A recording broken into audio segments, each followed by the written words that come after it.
আসসালামু আলাইকুম। অনেক দিন ধরে আমার অ্যাকোরিয়ামের কোনো আপডেট দেওয়া হয় না। আসলে আমি অ্যাকোরিয়ামটা অনেক দিন ধরে পরিষ্কার করা হয় না, বা ওটার দিকে একটু খেয়াল আমি ইদানিং একটু কম দিচ্ছি, মানে সময় হচ্ছে না।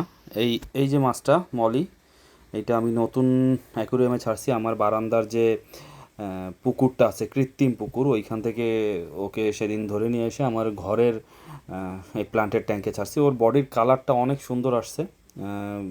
লাইটের কারণে একটু সিলভার সিলভার কালার, বাট লাইটের কারণে একটু গোল্ডেন দেখা যাচ্ছে।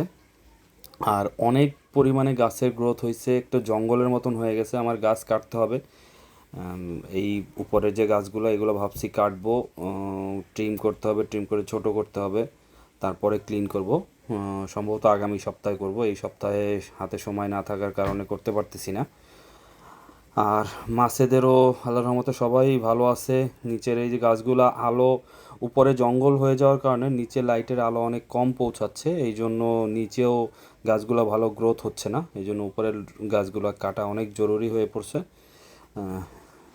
ইনশাল্লাহ সামনের সপ্তাহে সব করব।